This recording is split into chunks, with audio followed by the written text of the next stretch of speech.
John. Kevin. Kinetic Motions. Okay, it's wintertime right now, so we thought it'd be really cool to show what you can do for certain attacks to defend yourself if you have to attack with a jacket on, since everybody's wearing a jacket during the wintertime right now. So Kevin's got a really thick jacket, you know, and jiu-jitsu tactic basics have a lot to do with like putting double hands in. So let's talk about a double in choke, for example. You really won't be able to do this if you aren't wearing a jacket, but if you are, if the opponent is wearing a jacket, you can practice this with your partner or your friend and try it out and see what you think. Like, comment, subscribe below, and let us know how you feel.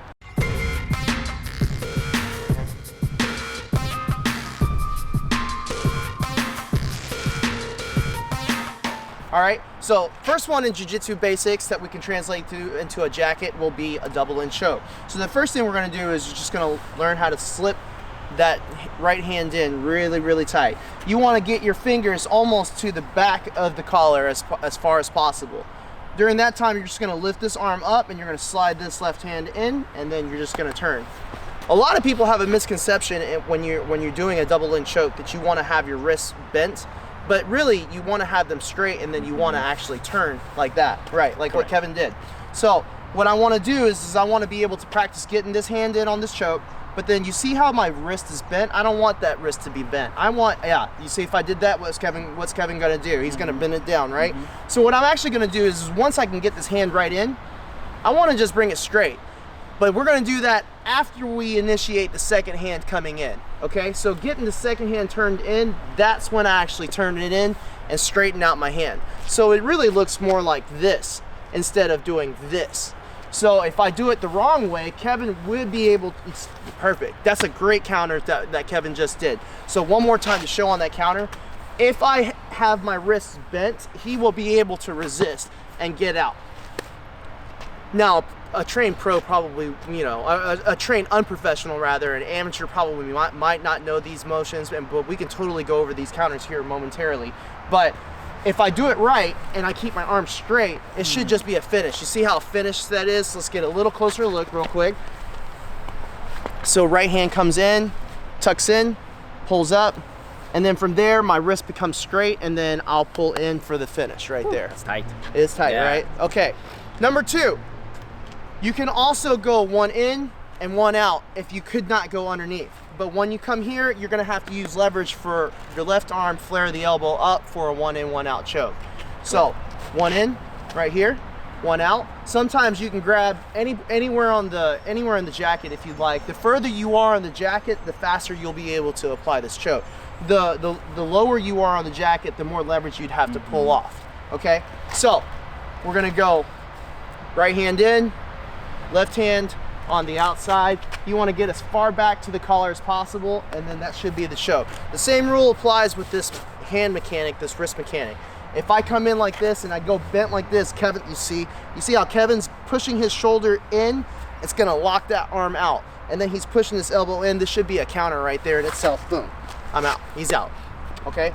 So, leverage, mechanics are really important on this. Get to the far back of the gi as possible, or excuse me, the jacket as possible right here, and then you're gonna pull in for the choke. Those are two basic common chokes. This one doesn't require a jacket. This one requires more on the neck, okay? So we're gonna talk about a guillotine, and I'm gonna do it from the left-hand side since we have the camera facing this way.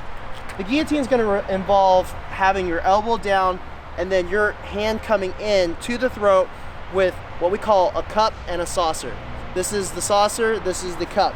And I'm going to lock my hands in, and I'm going to use my hip to come up. So really, it's going to be more like that. We're not doing this jazz right here. We're not doing this motion, okay? So if I did it like this incorrectly, Kevin should probably be able to. Yeah.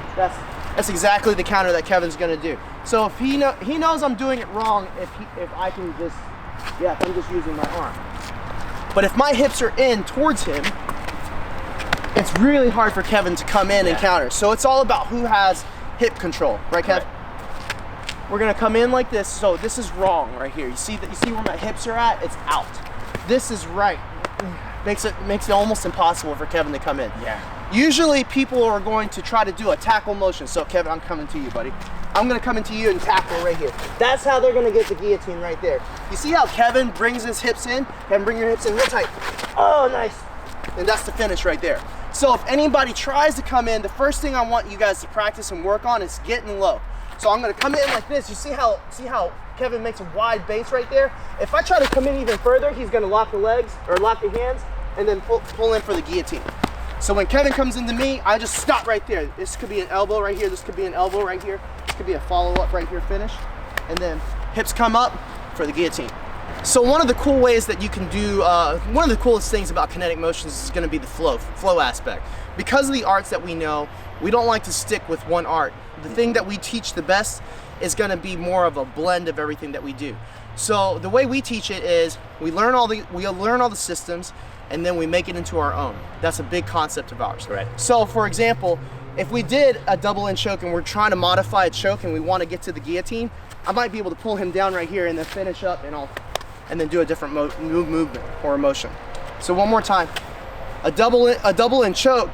You see Kevin might try to counter and he's suspecting this, so I might not be able to get this choke in. Might just bring him down right here, pull this arm up, cup and saucer, guillotine. A lot of things that we can do for counter. Kevin could do a lot of counters on this too, because for example, that's the counter right there. Let's say he's a little late and then I get here and then I get here. Kevin can counter right here as well too. He could pull out right there. If I had this locked in, he could do a completely alternative move. Yeah, the bend, the buckle, right there. So a lot of different motions. The one last hold that we didn't talk about yet is gonna be the guillotine. So the headlock choke. So let's talk about the headlock choke for a second real quick. So, this is a common attack on the streets right here. Coming from behind or coming from the side and putting people in a headlock. A lot of people will try to put them in a headlock from here, or they'll try to take them down from here. In the street world, you don't want to try to go down, especially if there's going to be a lot of people in the surroundings. So what Kevin's going to do is he's going to show a defensive move that doesn't require going to the ground.